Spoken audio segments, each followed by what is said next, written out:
धन गुरुदेव। धन गुरुदेव। तो आज हमारे साथ जुड़े हैं मनोहर दुग्गल जी। तो सर का स्वागत करते हैं हमारे गुरु रविदासिया चैनल में। तो आइए सर से पूछते हैं उनकी जर्नी के बारे में। सर क्या करते हैं, कहाँ से हैं और अभी कहाँ बेस्ड हैं? तो मनोहर दुग्गल जी।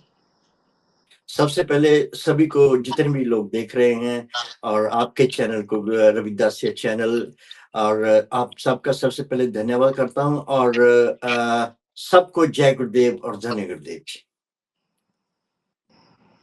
तो सर आप बताइए, आप कहाँ से हैं? भारत से आप कहाँ से हैं और अभी आप राइट नाउ कहाँ रहते हैं, क्या करते हैं? थोड़ा अपनी पर्सनल डिटेल्स, आपके घर पे कौन है? जी, एक्चुअली जलंधर में हमारा एक्चुअली गांव है, डिस्ट्रिक्ट जलंधर। और जो डेरा सचखंड बल्ला है, आपने सुना होगा, जो श्री गुरु रविदास जी का मिशन को फैला रहे हैं, जिन्होंने कांची बनारस में गुरु रविदास जी के मंदिर को उसारा है, बनाया है, सोने में सजाया है। उसी कोई 5-7 किलोमीटर है वहां से। और मेरा जो स्टडी जलंधर में हुआ है, लेकिन जॉब मेरे को जो पहला जॉब मिला था वो ओरिएंटल बैंक ऑफ कॉमर्स में दिल्ली ब्रांच थी मेरी, मुनीर का ब्रांच दिल्ली में। और वहां मैंने जॉब किया और फिर हम ऑस्ट्रिया चले गए थे काफी देर पहले। तो वहां बस वहां रह गए। और वहां ऐसा था कि जब संत रामानंद जी 2009 में उनका असैसिनेशन हुआ गुरु रविदास जी के मंदिर में ही, तो तब से ऐसा, हालांकि पहले भी उनकी गुरु रविदास जी की वाणी सुनते थे, पढ़ते भी थे, कभी कभी जब मौका मिलता था, तो कुछ समझ नहीं लगता था। बस ऐसे कि ये हमारे सतगुरु हैं, हमारे रहबर हैं, हमारे वो इष्ट हैं। लेकिन जब उनका शहादत हो गया संत रामानंद जी का, उसके बाद बस ऐसा मौका मिला कि पता नहीं, सतगुरु रविदास महाराज जी का आशीर्वाद मिल गया कि अमृत वाणी हमें मिली और वो पढ़ना शुरू किया। और एक एक पंक्ति में आगे बढ़ते बढ़ते ऐसी लगन लगी कि बस अब पूछिए मत, कि बस वही हमारा संसार है। जैसे कि आपने संत रामानंद जी के बारे में बात करी, तो उनके बारे में थोड़ा-सा, वैसे तो आपने बता ही दिया है, बट थोड़ा-सा फिर भी उनके लिए आप कुछ बताना चाहें, स्पेशली लोगों को एक मैसेज देना चाहें कि संत रामानंद जी का क्या मैसेज था हमारे लिए?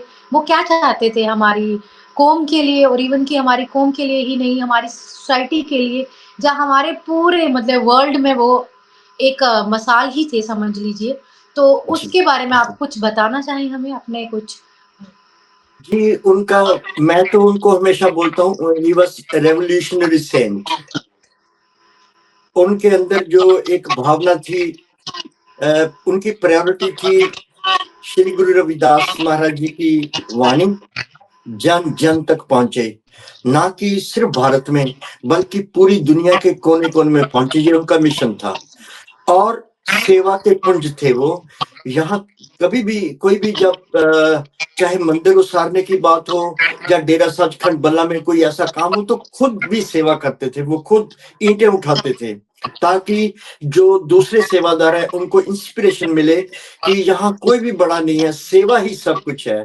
क्योंकि सतगुरु रविदास महाराज जी भी अपनी वाणी में बताते हैं, दीन दुखी की सेव में लाग रहे रविदास, निस्वासर की सेवा सो प्रभु मिलन की आस।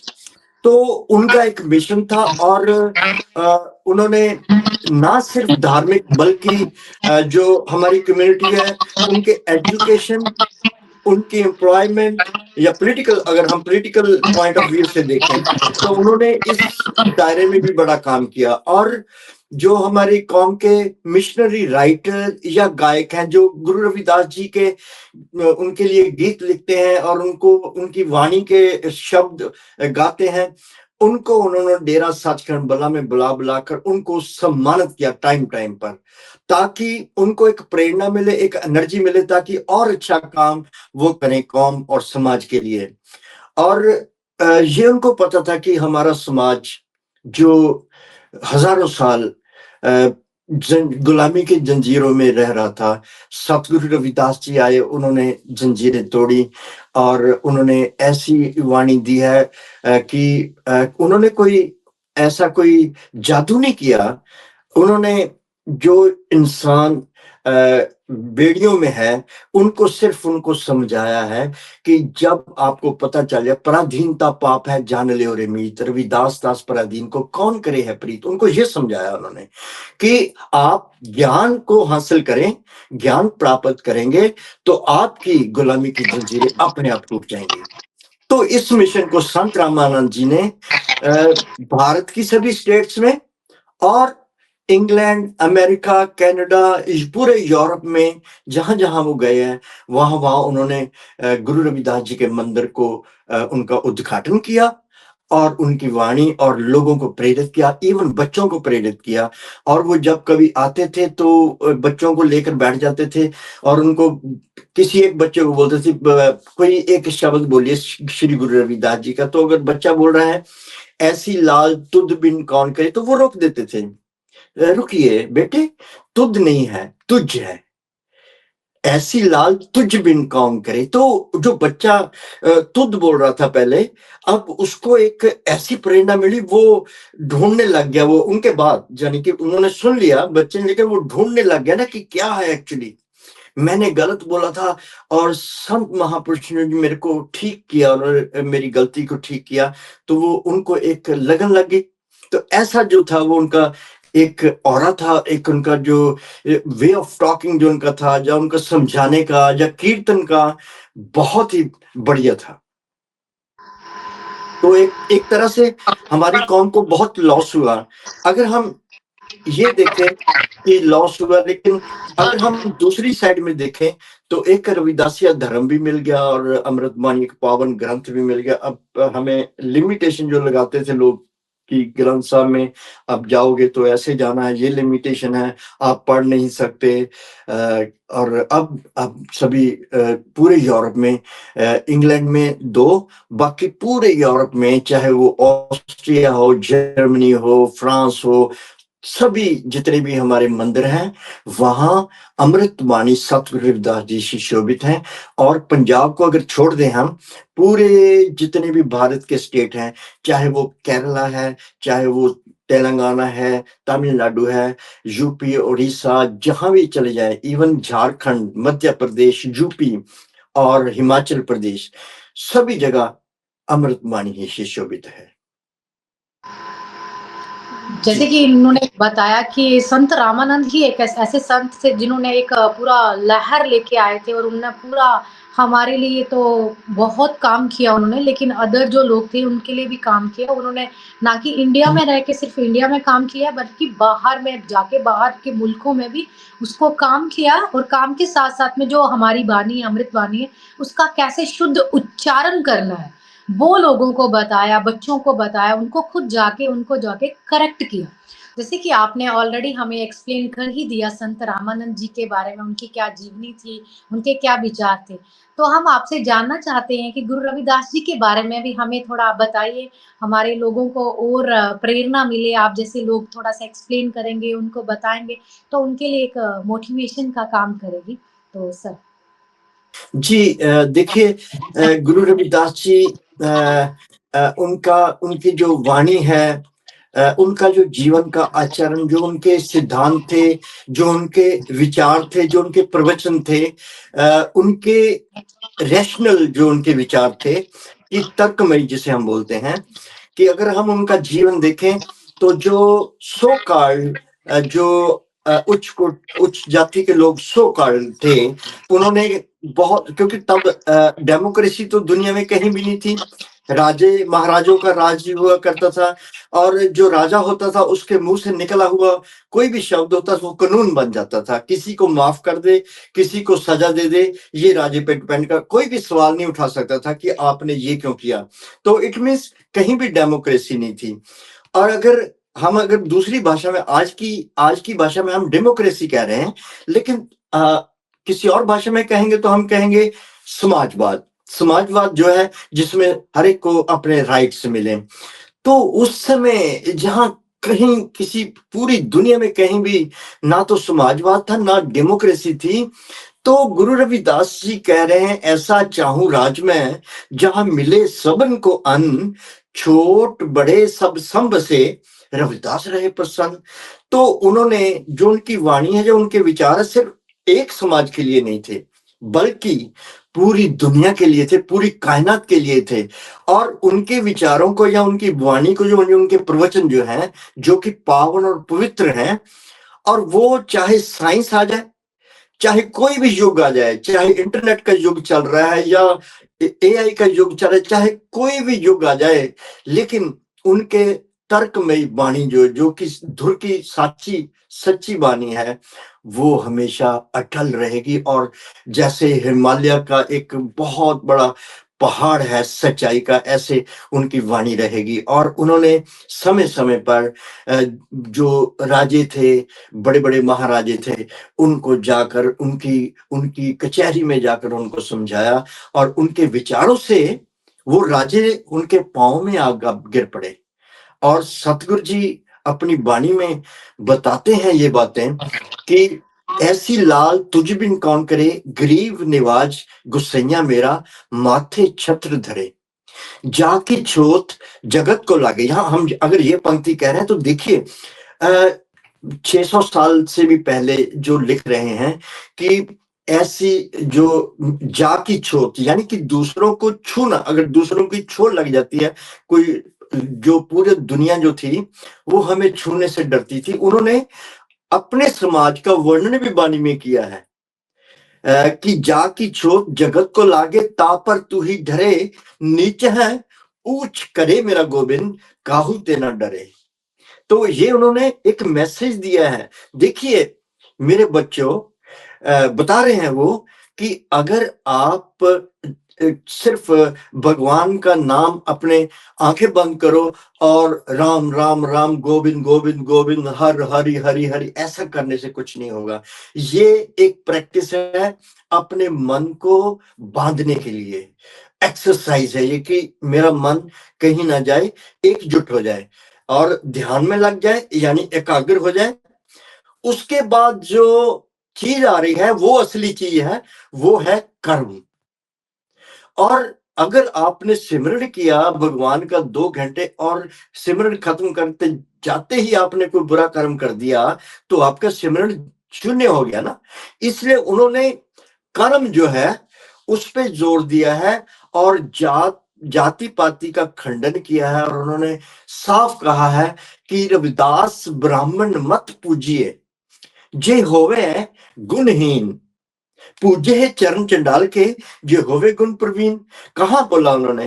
गंगा के किनारे बनारस में बोला है उन्होंने। यहाँ उन लोगों का बोलबाला था और उन लोगों का दबदबा था जो जिन्होंने वर्ण व्यवस्था को बना दिया, जिन्होंने अपनी शक्ति ग्रहण करके ताकतवर बन के दूसरे समाजों को, जो कमजोर समाज, जो बहुत कभी लड़ना नहीं जानता था, उनको अपना गुलाम बना लिया। तो उनमें शक्ति भरने के लिए सतगुरु जी कहते हैं कि किसी के जीवन को अगर पहचानना है हमने, तो हमें उसके जन्म से नहीं बल्कि उसके कर्म से पहचानना है। तो ऐसे बोलते हैं अपनी वाणी में, एक जगह बता रहे हैं, तात है पतित नहीं को पावन, हरि तज आन न ध्याया रे, हम अपूज पूज वह अर्थ है, नाम अनुपम गाया रे। इस शब्द की आखिरी पंक्तियों में बता रहे हैं कि हम अपराधी, देखिए क्या लिख रहे हैं, हम अपराधी नीच कर जन्मे। इस 4 वर्ड्स है, ये 4 शब्द आ रहे हैं इस पंक्ति में, हम अपराधी नीच कर जन्मे। उन्होंने कहा हमने कोई बुरा कर्म नहीं किया, लेकिन हमें अपराधी बना दिया क्योंकि जन्म इस जाति में हो गया हमारा। और इसका खंडन कर रहे हैं क्या? कि हम अपराधी नीच कर जन्मे, कुटुंब लोग करे हंसी रे, कह रविदास नाम जप रसना, काटे जम की पासी रे। तो उन्होंने बताया कि देखिए हम ये ठीक है कि जन्म हमारे वश में नहीं है, और जिन लोगों का बोलबाला था, जिनके पास ताकत थी, शक्ति थी, और जैसे लॉर्ड एक्टर ने कहा कि power tends to corrupt, absolute power corrupts absolutely. तो जिनके पास ताकत आ जाती है तो वो उसका गलत इस्तेमाल करते हैं, और जिनके पास संपूर्ण शक्ति आ जाए तो वो संपूर्ण तौर से उसको इस्तेमाल करते हैं, और गरीबों को और जो लोग उनको अपना गुलाम बना के अपने अपने वो उसमें रख लेते हैं। तो ऐसे हुआ। तो उन्होंने कहा कि आपको लड़ना है, और लड़ने के लिए आपको ज्ञान की ज़रूरत है। अगर ज्ञान नहीं होगा तो आपको पता ही नहीं है कि आप गुलाम हो, तो आप कैसे गुलामी की जंजीरों को तोड़ेंगे? सबसे पहले ज्ञान, ज्ञान कहाँ से मिलेगा? ज्ञान जो संत जन होते हैं, जो महापुरुष होते हैं, उनसे मिलता है, और उसके हिसाब से जब कर्म होते हैं, तो जीवन अपने आप सुधरने लग जाता है। और कर्मों पर कर्मों को विचारने की भी बात कर रहे हैं। कर्म, अकर्म, उन्होंने 2 चीज़ों को बताया कि एक कर्म होते हैं, एक अकर्म। हमें पहचानना है। कर्म, अकर्म विचार्य, शंका सुन वेद पुराण। जो वेद हैं या पुराण हैं, वो कह रहे हैं कि वो शंका देते हैं हमें। हमें वो उसमें कुछ नहीं मिलता हमें। वो सिर्फ़ और सिर्फ़ शंका हमें पैदा करते हैं। कर्म कर्म विचारी शंका सुन वेद पुराण, संसा सद हृदय बसे कौन हिरे अभिमान।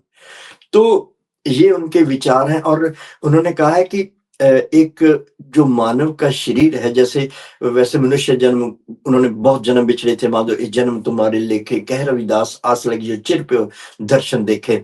तो उन्होंने कहा है कि ये मनुष्य जन्म अगर मिला है तो इसी में हम भगवान की प्राप्ति कर सकते हैं, यानी कि अच्छे कर्म करके और अच्छा जीवन करके, दूसरों के जो गरीब या जो दुखी हैं उनकी मदद करके, सच बोलकर, और अपनी मन से विषय विकार, यानी कि द्वैत भावना है या आशाएं हैं, हमारे मन में तृष्णाएं हैं, हमारे मन में एक एक इच्छा होती है, वो अगर सब निकाल दें, संतुष्टि अगर मिल गई। उन्होंने कहा सत्य, संतोख और सदाचार। देखिए उन्होंने पूरे एक मनुष्य के जीवन को 3 शब्दों में ही समा दिया। सत्य, और सत्य क्या है? सत्य सिर्फ और सिर्फ भगवान हो सकता है, बाकी सब क्योंकि टेम्परेरी है, सब कुछ खत्म होना है। अगर कुछ नहीं खत्म होना तो वो भगवान है। सत्य, और जो सत्य का मर्म रहस्य जान लेता है, वो बुरे कर्म फिर नहीं करता, वो सच पे चलता है, दूसरों की हेल्प करता है, और अपने जीवन में बस हँसता है, किसी से कोई वैर विरोध नहीं रखता। तो ऐसा हो गया तो फिर उसको क्या मिलेगा? संतुष्टि मिल गई, उसको कंटेंटमेंट मिल गया। अभी सत्य, संतोख, संतोष यानी कि उसको सैटिस्फाई हो गया। और तीसरा उन्होंने बोला सदाचार, क्योंकि जो मनुष्य 2 चीज़ों को प्राप्त कर लेता है, सत्य को भी प्राप्त कर लेता है और संतोष को भी हासिल कर लेता है, फिर उसकी जो विनम्रता भी आ जाती है, सदाचार जिसको हम एटिकेट्स बोलते हैं या संस्कार बोलते हैं, कि बड़ों से कैसे बात करनी है, हमने छोटों से कैसे बात करनी है, कैसे हमें एक आदर्श समाज बनाकर आदर्श समाज में आदर्श मनुष्य की तरह विचरना है, ये सिखाते। अगर 3 चीज़ें मिल गई तो इससे बढ़िया जीवन कोई हो नहीं सकता। तो उसी को वो बोलते हैं कि ये वो एक भगवान का ही जीवन है, भगवान की तरह वो जीवन हो जाता है। वो कोई ऐसा नहीं होता कि भगवान मिल गया तो कोई किसी मनुष्य की काया पलट गई या कुछ उसका देखने में कुछ और सा, ऐसा नहीं, वो वही रहता है, लेकिन उसके मन में भाव बदल जाते हैं, और वो क्योंकि संतोष, सत्य, संतोष और सदाचार जीवन को आधार, जिसने अपने जीवन को इसका आधार बना लिया, फिर रविदास भये नर देवते जिन त्यागे पंच विकार, वो एक फिर वो नर यानी मनुष्य नहीं रह जाता, एक देवता बन जाता है, और जिसके पास कोई विषय विकार नहीं रहते। और ये शरीर जो काया है, ये 5 तत्व की बनी हुई है, आकाश, धरती, हवा, पानी, अग्नि। साइंटिफिक तरीके से भी हम बता सकते हैं, लेकिन आपको तो पता होगा कि अग्नि कैसे है, हवा कैसे है, और आकाश कैसे है, और धरती कैसे, सब मिलाकर। और उन्होंने कहा कि ये एक जो 5 तत्व की एक रथ है, रथ जैसे होता है, और इसको चलाता कौन है, रथवान कौन है? फिर वो बता रहे हैं कि रथवान मन है। मन, क्योंकि कोई भी मनुष्य जब अच्छा काम करता है या बुरा करता है, पहले अपने मन में उसकी योजना बनाता है कि मैं ऐसे करूँगा तो वैसे, तो मन चला रहा है इस काया को, और बता रहे हैं कि 2 पहिए हैं रथ के, और एक कर्म का है, एक ज्ञान का है। देखिए, अगर 2 पहिए हैं, वो साथ-साथ चलेंगे, तभी रथ आगे बढ़ेगा। अदरवाइज़ अगर ज्ञान है, कर्म नहीं है, कि एक मनुष्य है, बहुत ज्ञानवान है, बहुत बड़ी-बड़ी बातें कर रहा है ज्ञान की, लेकिन कर्म वैसा नहीं कर रहा है वो। वो सिर्फ़ बातें कर रहा है और फिज़िकली वो वैसा कुछ कर ही नहीं रहा है, तो उसका रथ का एक पहिया रुका हुआ है। और जो ज्ञान का वो चल रहा है, लेकिन कर्म का रुका हुआ है, तो रथ वहीं है, वो चल नहीं रहा है। और वाइस वर्सा आ जाइए आप। अगर उसके पास ज्ञान नहीं है लेकिन कर्म करना चाहता है, कर्म कर रहा है, उसको यही नहीं पता क्या कर्म करना है, उसको ज्ञान नहीं है, तब भी रथ रुक गया है। तो सतगुरु जी कहते हैं, 5 तत्व को यो रथ साज्यो, अर्धे उर्ध निवासा, चरण कमल लियो लाई रहो है, गुण गावे रविदासा। तो उन्होंने कहा कि ये 2 पहिए बेटो, मेरे प्यारे बच्चों, साथ-साथ चलने चाहिए। अगर रुक गया, अगर आपको लग रहा है कि मेरा एक पहिया रुक गया है रथ का, तो वो कौन-सा पहिया आपको पहचानना है। ज्ञान नहीं है, बस किताबों में, वाणी में चल निकल जाओ उसमें और अपने उसको ज्ञान को पूरा, जब देखा ज्ञान प्राप्त हो गया है, ठीक है, अब मेरा रथ का पहिया ठीक हो गया है।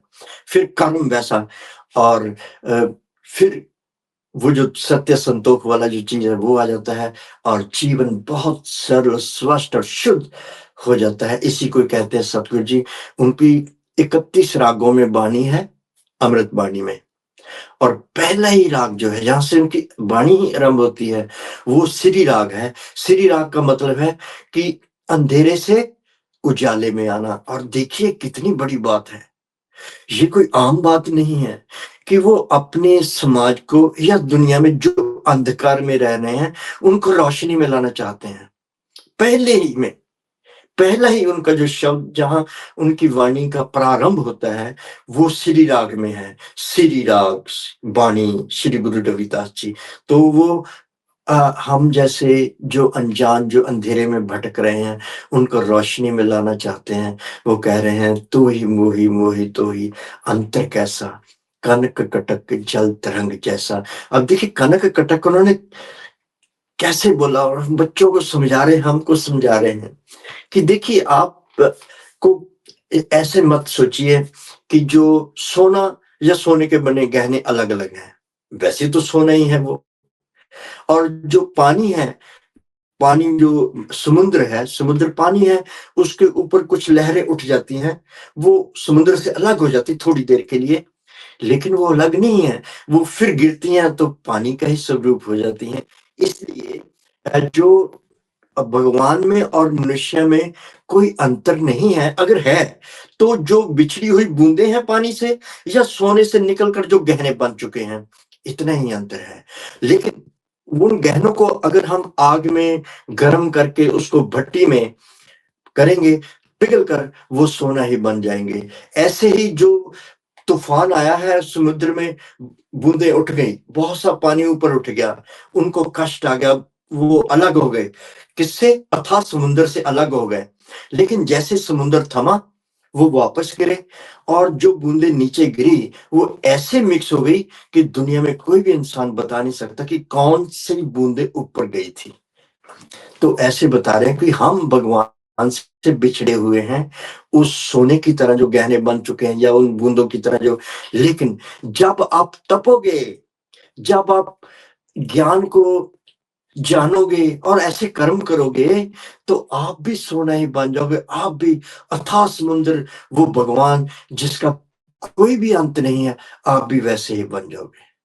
तो बहुत सी बातें हैं, कुछ ज्यादा तो नहीं बोल रहा हूं मैं। जहाँ पे सर ने हमारे लिए बहुत ही एक मैसेज दिया है कि हमें प्रैक्टिकल नॉलेज पे ज़्यादा काम करना चाहिए। ऐसा नहीं जी। है कि कही-कही बातों पे ब विश्वास करना है। हमें खुद उस पे उन चीज़ों का इम्प्लीमेंट अपने आप पे क करना है, फिर उसके बाद धीरे-धीरे उससे हमारी खुद हमारे लाइफ़स्टाइल में चेंज आएगी। जब हमारी लाइफ़स्टाइल में चेंज आएगी, तो हम समाज को भी चेंज करना शुरू कर देंगे। तो जी। सर सुनने में आता है कि आप मीडिया को भी बिलॉन्ग करते हैं, तो कांची टीवी से भी कहा आपका संपर्क है, तो आप थोड़ा उसके बारे में भी हमें बताइए? हाँ जी, कांची टीवी जो it came into existence because of Sant Ramanand ji. Okay, वो एक बार यहाँ आए हुए थे इंग्लैंड में। हम तो नहीं थे यहाँ पर, हम तो ऑस्ट्रिया में थे तब। तो जो लोग हैं जो अभी चला रहे हैं, उनको उन्होंने बोला था कि जिस समाज का कोई मीडिया नहीं होता, उनकी बात कोई नहीं सुनता। तो यहाँ लोग काफ़ी रिच हैं, तो उन्होंने कहा कि महाराज जी हम क्या करें बताइए, मीडिया को कैसे हम करें? वो कहते नहीं, अपने आप हो जाएगा, हमारा आशीर्वाद है, कोई प्रॉब्लम नहीं है, हो जाएगा। लेकिन 2009 में 24th ऑफ मई वियना में हमारे सामने उनकी शहादत हो गई। और तब ये लोग जो थे, तो इन्होंने ये प्रण किया कि संत रामानंद जी का एक सपना था कि हमें एक मीडिया हमारा होना चाहिए। अगर दूसरे चैनल पे तो हम बात नहीं कर सकते, जितने भी इंडिया में भी देख लीजिए आप, जितने भी फ्रंट लाइन चैनल्स हैं, क्या हम अपनी बात कर सकते हैं? कभी नहीं कर सकते। और अभी तो चलो सोशल मीडिया जैसे हम अभी बात कर रहे हैं, तो ऐसे इन्होंने फिर देखा कि नाम कौन-सा होना चाहिए, तो गुरु रविदास जी की जन्मभूमि का नाम रखा कांची। और साथ में टेलीविज़न तो लगाना ही था ना, कांची टेलीविज़न। और ये स्काई चैनल पे चलता है 765 पे। और 192 कंट्रीज़ में लाइव चलता है किसी न किसी माध्यम से, या तो इंटरनेट से या कहीं भी वो 192 कंट्रीज़ में जाता है। तो ये बन गया और 24 आवर चल रहा है। और हमारा एक्चुअली में चैनल जो है, it's the only one in all over in the world. तो 24 आवर्स। और इसमें जो हम सुबह से 5 बजे से ही गुरबानी शुरू हो जाती है, डेरा सचखंड बल्ला से या कांची बनारस से 5 से लेकर 10 तक, 9 बजे तक गुरबानी चलती है। चाहे वो कथा का रूप हो, सत्संग हो, शब्द कीर्तन हो, या फिर कभी-कभी हम जैसे टर्न बाय टर्न हम लाइव पाठ भी करते हैं अमृत बाणी का। तो शुरू कर देते हैं हम। तो ही मोहि मोहि तो ये अंतर कैसा कनक कटक जलत रंग जैसा जो पे हम ना पाप करंता अनंता पति दे पावन नाम कैसे होता, तो ऐसे चलता है। और 9 बजे के बाद दूसरे प्रोग्राम शुरू हो जाते हैं। फिर जैसे बाबा साहब अम्बेडकर जी, उनका शो मैं लेके आता हूँ। और एक गुरु रविदास जी की वाणी का शो लेके आता हूँ, शब्द विचार अमृत वाणी सतगुरु रविदास जी।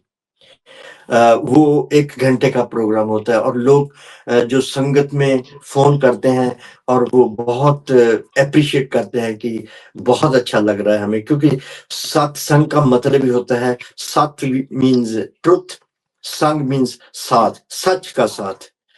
तो जितनी भी गुरबानी है, वो तो प्रभु की महिमा से भरपूर है और रास्ते बताए हुए हैं कैसे-कैसे आपने, चाहे कोई भी धर्म हो, उसमें जितने भी उनके पावन ग्रंथ हैं यही बताते हैं, भगवान की महिमा बताते हैं और उसको भगवान को प्राप्त या उनमें अभेद होने का ढंग बताते हैं कि हमारा आचरण, हमारा जीवन कैसे होना चाहिए कि हम भगवान को प्राप्त कर और भगवान की रज़ा में रहें या उनकी शरण में चले जाएँ।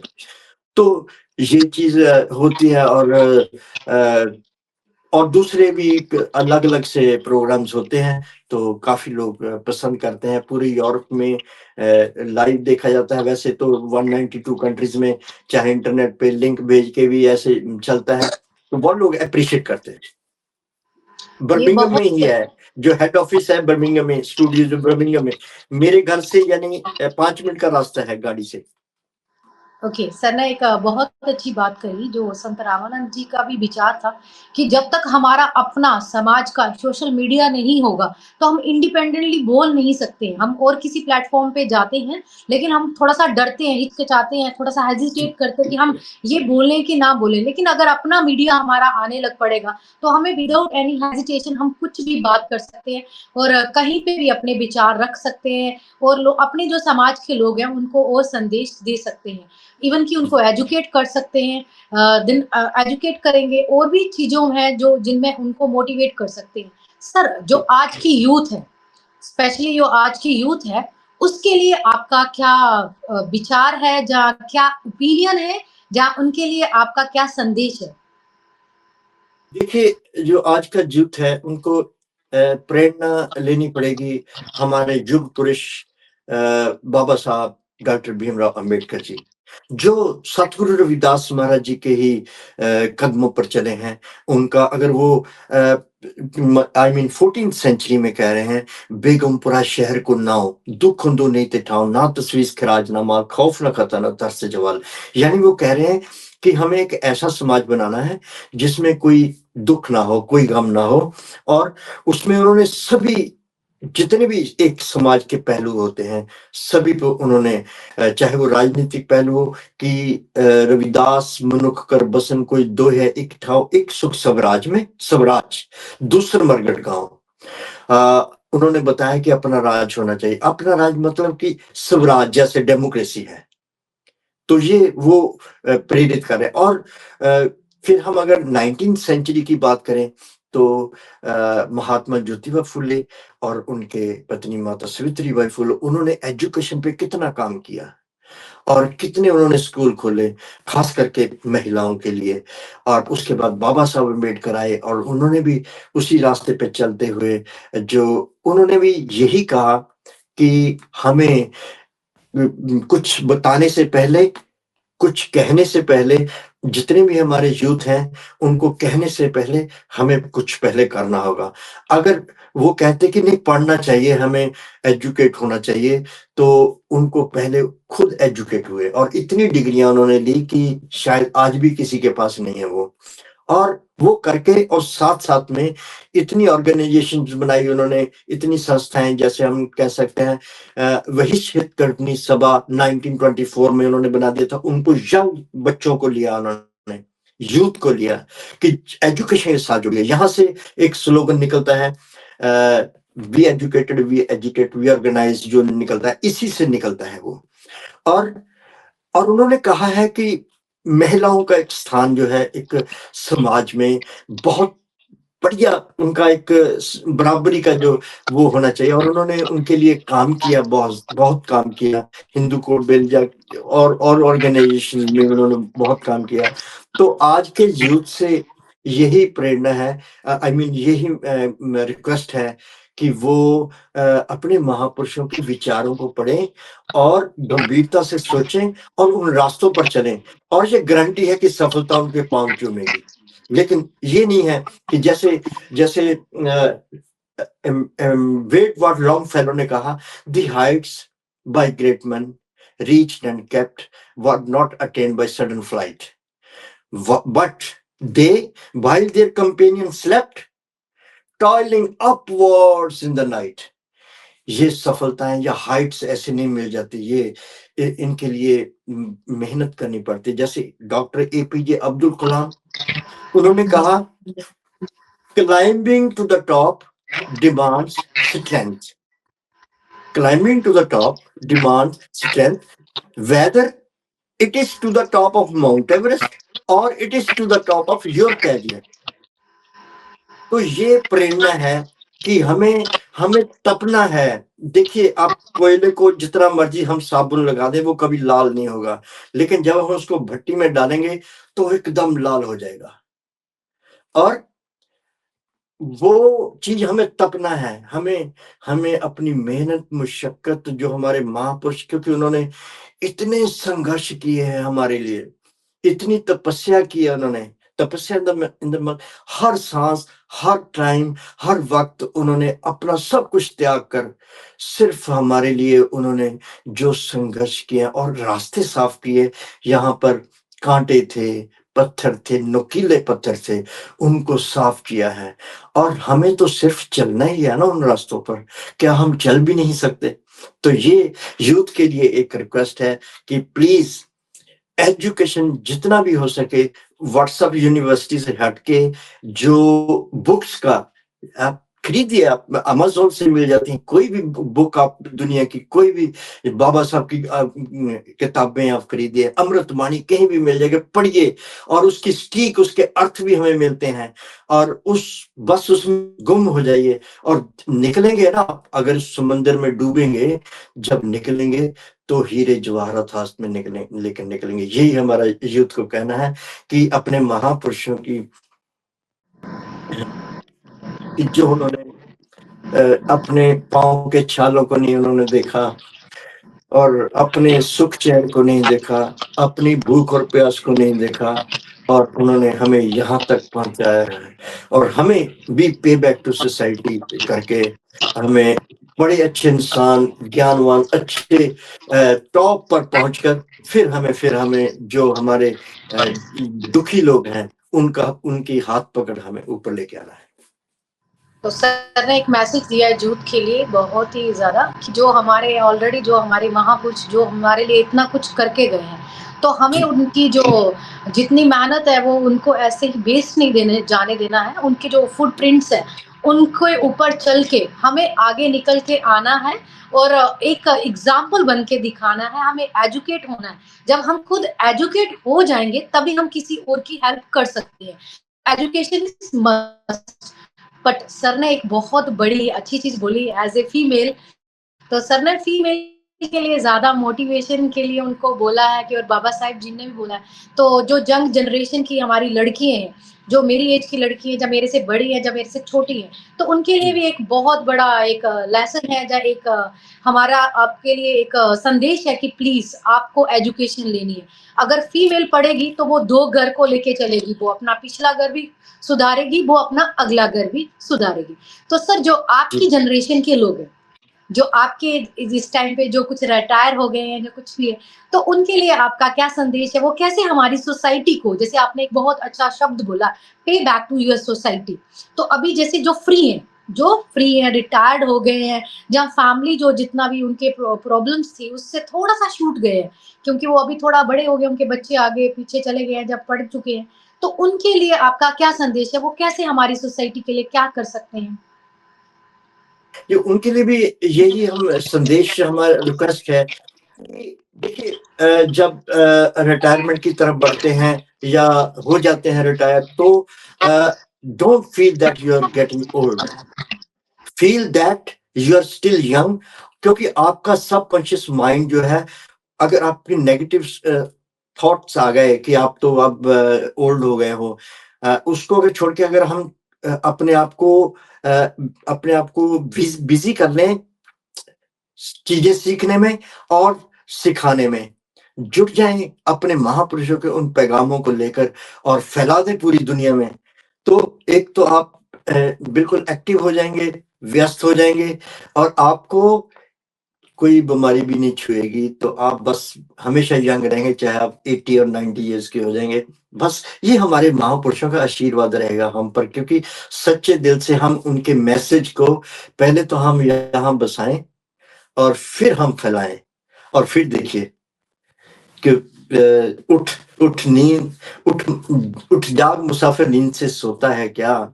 अपनी तकदीर और मुकद्दर को कोस-कोस कर रोता है क्या? थाम ले दिल अपना और चल पड़ मंज़िल की तरफ, फिर देख होता है क्या? एक संदेश है उन जो बड़े लोग हैं, वो अपने आप को ये ना समझे, उनके पास ज़्यादा टाइम है as compare to other generation जी, क्योंकि उन्होंने खुद अपना अभी पढ़ाई करनी है तो वो थोड़ा-सा फ्री है, तो वो हमारे जो समाज है, उस सोसाइटी है, उसके लिए बहुत ज़्यादा काम कर सकते हैं। सर हम जी। आपसे थोड़ा-सा जानना चाहते हैं कि आपकी क्या अचीवमेंट्स हैं? अचीवमेंट्स तो जो आपकी क्या-क्या अचीवमेंट्स हैं, उनको आप हमारे साथ शेयर करना चाहें? ये अचीवमेंट ऐसा एप्रिसिएशन जब हो जाती है किसी काम के लिए, जैसे बयाना में थे तो अपने जो सोसाइटी में बहुत एक्टिव था मैं और जो वहाँ गुरु रविदास टेम्पल उनके प्रेज़िडेंट भी रहा हूँ मैं और हमारी जो इंडियन एम्बेसी थी, तो हम सिर्फ़ ना कि अपनी कम्युनिटी के लिए बल्कि इंडियन कम्युनिटी वहाँ पर रहती है, तो उनके भी हम संपर्क में थे और इतना ज़्यादा इंटरैक्ट करते थे कि चाहे हम मंदिर में भी चले जाएँ, अगर मंदिर में भी जाएँ, तो मान लीजिए मैं मंदिर गया हूँ और मैंने माथा टेका और पीछे जाके बैठ गया, और जो ऑर्गेनाइजर्स हैं उनकी जब नजर मेरे पे पड़ती थी तो वो किसी को कहते कि उनको हमारे यहाँ लाओ, इधर लाओ। तो ऐसे ऐसे काम हमने किए हैं, कितने अवार्ड्स मिले हैं।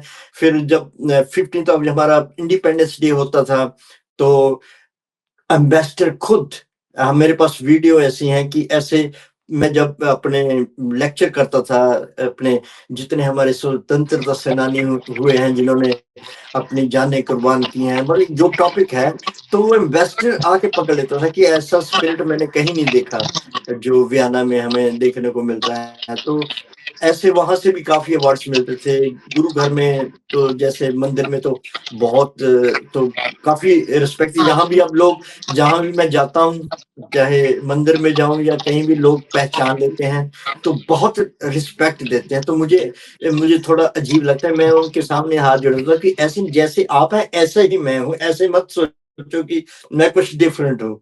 कहते नहीं नहीं नहीं नहीं नहीं, आप जो हमें बताते हो तो हमें तो हमने कभी सोचा भी नहीं था। मैंने कहा चलो मैसेज आप तक पहुंचा ना, यही मेरे लिए बहुत बड़ी बात है।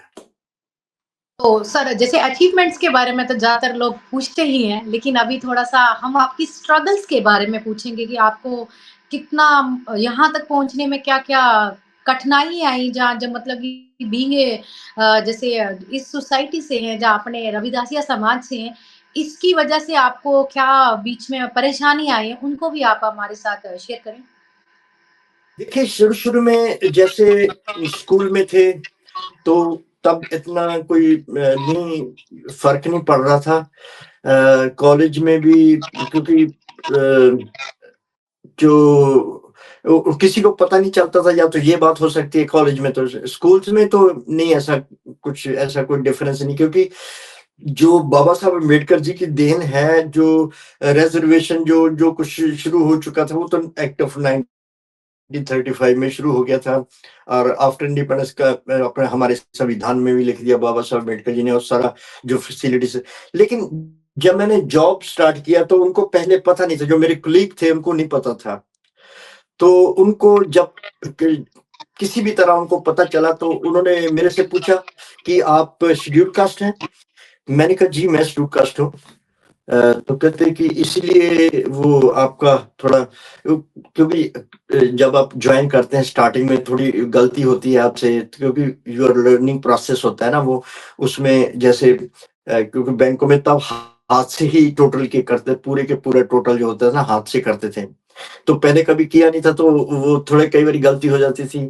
तो लेकिन एक जो एक पावर थी ना कहने की, वो शुरू से थी मुझ में। तो उन्होंने कहा कि आप, आपको टोटल करने नहीं आ रहे हैं, कि आप क्या सिफारशी तो नहीं हो? तो मैंने वो, उनको कलीग थे, मैंने उनको बोला देखिए ऐसा नहीं है, क्योंकि ये जो बैंक थी 1980 में नेशनलाइज़ हुई थी, और 83 में मैंने जॉब शुरू किया था, 3 साल हुए थे अभी नेशनलाइज़ हुई को।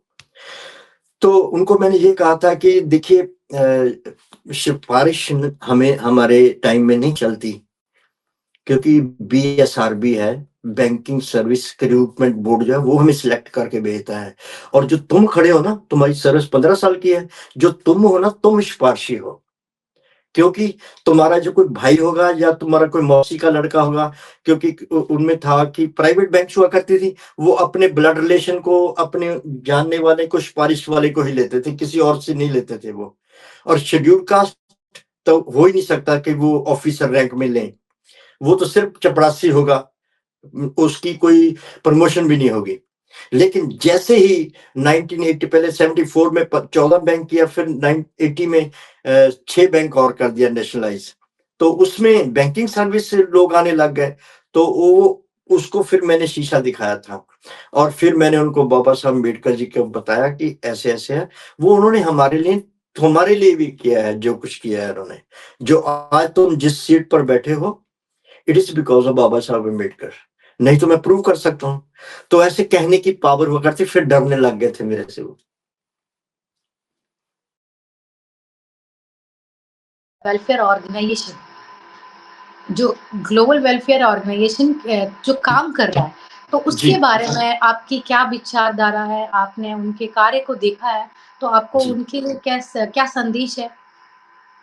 देखिए, ग्लोबल रविदासिया तो मेरी जान है। इसका रीजन ये है कि खुद ही मैंने स्टार्ट किया। मैं part and parcel of the organisation था। केशव ढांडा जी हमारे जो चेयरमैन है, उनके कंधे के साथ कंधा चल के किया हमने, सब कुछ किया हमने। लेकिन क्योंकि मुझे यहाँ मूव होना था इंग्लैंड में, तो इसलिए फिर इंग्लैंड में मुझे वो सारा छोड़कर आना पड़ा। लेकिन global Ravidassia is best organisation, और जो वो काम करे, हालांकि मुझे अपने शो में पहले ही कहना चाहिए था, लेकिन आप, क्योंकि अब मैं वो बोल रहा हूँ जो आप मेरे से पूछ रहे हैं ना, इसलिए मैं पहले नहीं कह सका।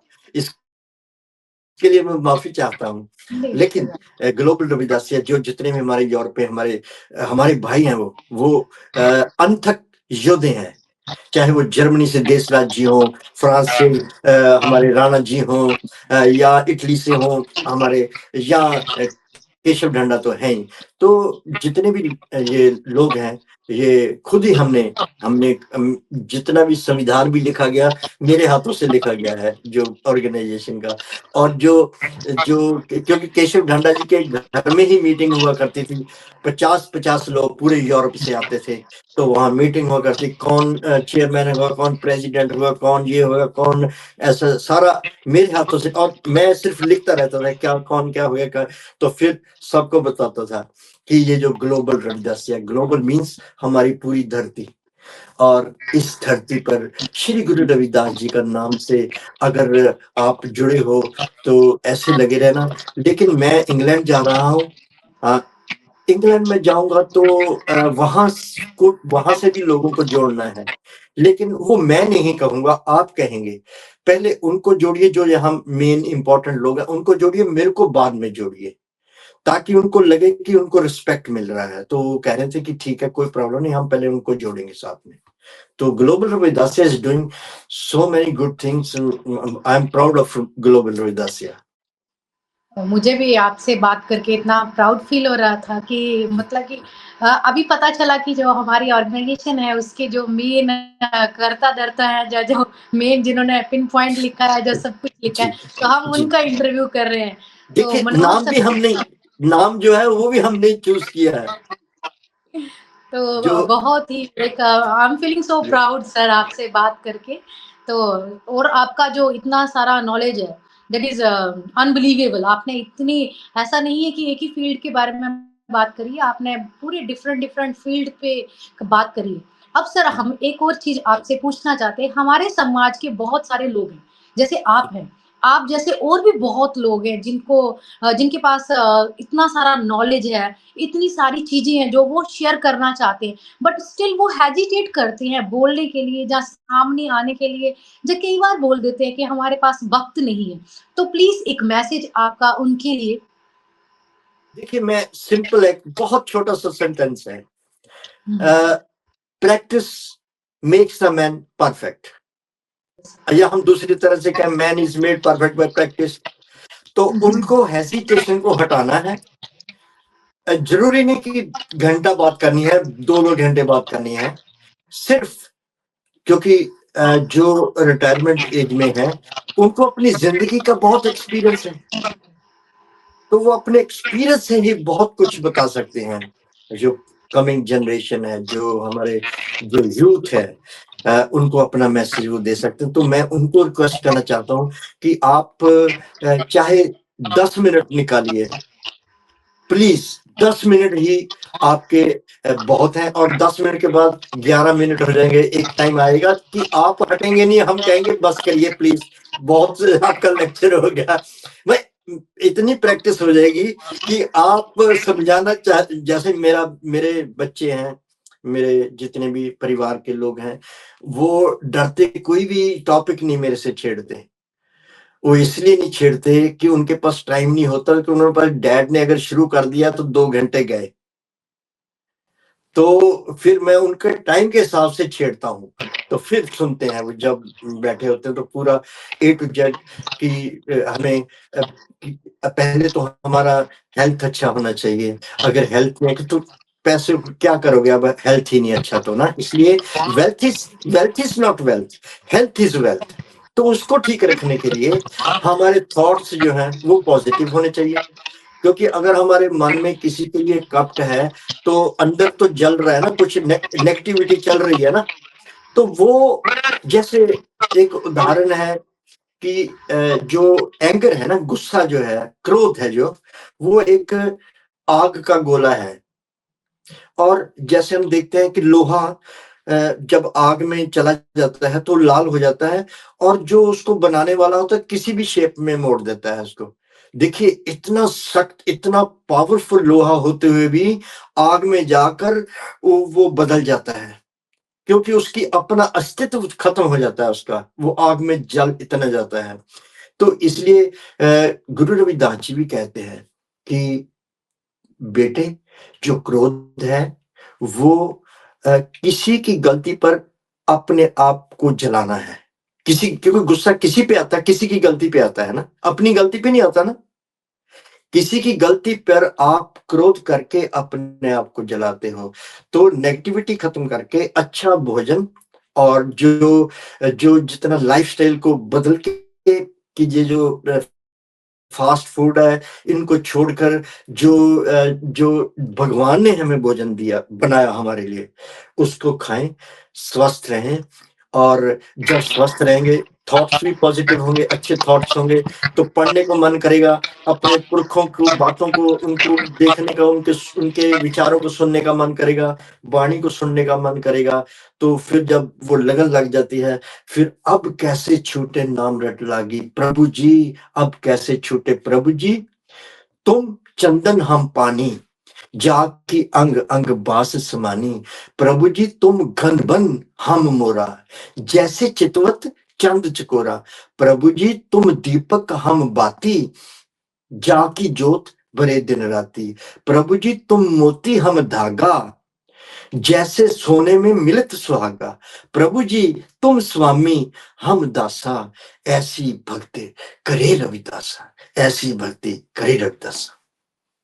तो सर ने एक बहुत ही सरल भाषा में बता दिया है कि चाहे आपके पास घंटा ना 2 घंटे टाइम ना भी हो, तो 15 मिनट या 10 मिनट जो भी आपके पास नॉलेज है, तो प्लीज़ अपने दूसरे लोगों के साथ शेयर करिए, ताकि जितना हम एक-दूसरे के साथ जे नॉलेज को शेयर करेंगे, तो उतना लोग इंस्पायर होंगे, उतना ही लोग आगे निकल के आएँगे। और एक और जी, चीज़ इन्होंने बोली है कि हमें हेल्थ पे बहुत ज़्यादा फ़ोकस करना चाहिए। Health is wealth. अगर हम हेल्थ पे फ़ोकस करेंगे, तभी हम और चीज़ों पे काम कर सकते हैं।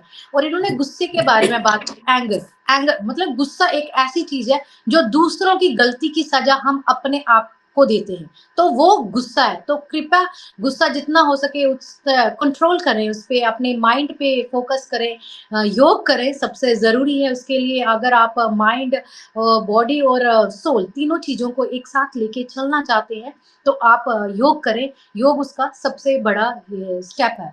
अमृत वाणी के बारे में सर ने वैसे ही एक्सप्लेन कर दिया कि जो हमारी अमृत वाणी है, उसमें सब कुछ लिखा है, हमारा जीने का तरीका, जिसको बोलते हैं हमारा क्या लाइफ़स्टाइल है, वो हमारी अमृत वाणी में सारा लिखा हुआ है। तो सर जी, से मिलके बहुत ही अच्छा लगा, इन्होंने इतनी अच्छी बातें करी हैं और इतना हमें इंस्पायर किया है कि क्या बोलूँ मैं, मुझे खुद से इतना प्राउड फ़ील हो रहा है कि जिनका इंटरव्यू आज मैं कर रही हूँ, तो वो एक जिनमें हर एक फ़ील्ड का नॉलेज है, ना कि सिर्फ़ अमृतवाणी, बल्कि हर एक किसी भी फ़ील्ड के बारे में हम उनसे पूछ लें, तो उनमें संपूर्ण ज्ञान उनमें भरा हुआ है इसमें। तो हम चाहते हैं कि इन फ्यूचर सर आपके टच में बने रहें और भी नॉलेज आपसे लेते रहें टाइम टू टाइम। और जी, हम ये भी चाहते हैं कि आप जैसे सर ने हमें इतना इंस्पायर किया है, तो सर जैसे और भी लोग हैं, वो आएँ, इंस्पायर करें और हमारी सोसाइटी को ये टाइम है हमारा टू पे बैक टू अवर सोसाइटी। जो हमारे जी, लिए हमारे संतों ने इतना काम किया है, जो महापुरुषों ने काम किया है, बाबा साहेब भीमराव अंबेडकर ने जो इतना काम किया है, गुरु रविदास जी ने किया है, कांचीराम जी ने जो काम किया है, सावित्रीबाई फुले ने जो काम किया है और फुले परिवार दोनों ने जो हमारे लिए काम किया है, तो उन लोगों के जो शिक्षाएँ हैं, उनको लेके आगे बढ़ाना है। ये हमारा अभी उनके लिए यही ट्रिब्यूट हो सकता है कि जो भी उन्होंने हमें दिया है, उनके उनके कदमों पे चलना है। तो आप सभी को जय गुरुदेव, धन गुरुदेव।